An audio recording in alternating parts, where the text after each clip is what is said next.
Reserve bank यानी RBI ने credit card users को बड़ी राहत दे दी है। रिजर्व बैंक ने क्रेडिट कार्ड से जुड़े नियमों में बदलाव किया है। इससे यूजर्स क्रेडिट कार्ड पर और कंट्रोल पा पाएंगे। आइए मैं आपको बताती हूँ कि इससे कैसे आपको फायदा होगा। इसे एक एग्जाम्पल के तौर पर समझ लीजिए।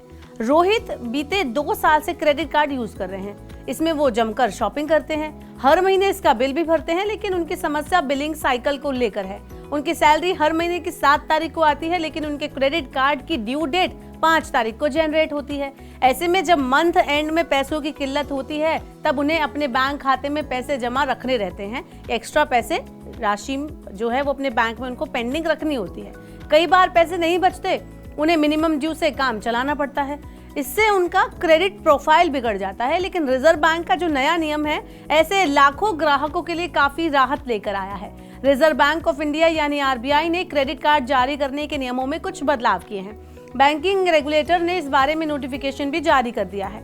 अब क्रेडिट कार्ड के जो मौजूदा ग्राहक हैं, अपने हिसाब से बिलिंग साइकिल को चूज कर सकते हैं, साइकिल में बदलाव कर सकते हैं। इस नियम को लागू भी किया गया है। ऐसे ही बिलिंग साइकिल में बदलाव कर ड्यू डेट में भी बदलाव किया जा सकता है।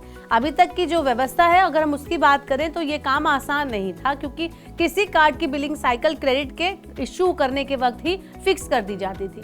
उसी बिलिंग डेट और ड्यू डेट को फिक्स किया जाता था। ये पूरा क्रम तब तक चलता है जब तक कार्ड को कैंसिल ना किया जाए। इसे जारी करने वाला बैंक ही तय करता है। ग्राहक के पास इसमें बदलाव करने का कोई भी अधिकार नहीं होता।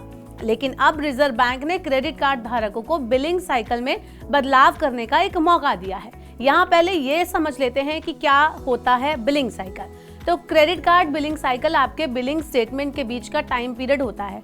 ये बिलिंग पीरियड एक क्रेडिट कार्ड जारी करने वाले बैंक या एनबीएफसी से दूसरे में अलग हो सकता है। इसकी अवधि 27 दिन से लेकर 31 दिन तक होती है। आपके बिलिंग साइकिल के आखिर में आपका स्टेटमेंट आपके क्रेडिट कार्ड जारी करने वाले बैंक द्वारा जनरेट किया जाता है।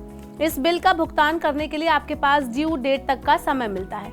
मान लीजिए कि आपके क्रेडिट कार्ड का स्टेटमेंट हर महीने 15 तारीख को जनरेट किया जाता है। ऐसे में आपका क्रेडिट कार्ड बिलिंग पीरियड उस महीने की 16 तारीख से शुरू होगा और अगले महीने की 15 तारीख को खत्म होगा।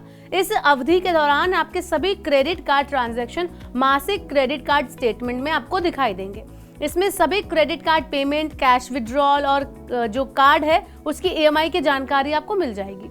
इसे उदाहरण से हम बिलिंग पीरियड को 30 दिनों का मान लेते हैं, लेकिन ये कार्ड के प्रकार और आपके क्रेडिट कार्ड कंपनी के मुताबिक अलग अलग हो सकता है। ये तो रही बिलिंग साइकिल की बात। अब क्रेडिट कार्ड के बिलों का भुगतान करने की जो लास्ट डेट होती है, यानी क्रेडिट कार्ड ड्यू डेट को भी समझ लेते हैं। ये ड्यू डेट आमतौर पर स्टेटमेंट की तारीख से 15 से 25 दिनों के बाद होती है। इसको एग्जाम्पल के तौर पर अगर मैं आपको बताऊं तो आपका क्रेडिट कार्ड स्टेटमेंट हर महीने की 15 तारीख को जनरेट होता है, तो आपकी ड्यू डेट अगले महीने की 5 या 6 तारीख होगी। तो इसका सीधा सा मतलब होता है कि आपको 26 तारीख तक अपने बिलों का भुगतान करना होगा और इस समय सीमा के अंदर ही भुगतान करने पर कोई भी अतिरिक्त शुल्क आपको नहीं लगेगा। अब इसका फायदा भी जान लेते हैं कि क्या फायदा है।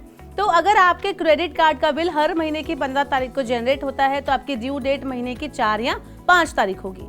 तो आप मान लीजिए कि आपका वेतन 7 तारीख को अगर आता है, तो आपके लिए ये बहुत मुश्किल हो सकता है कि आप बिलिंग साइकिल को 20 या 22 तारीख रखते हैं, तो ड्यू डेट 10 से 12 तारीख के बीच होगी।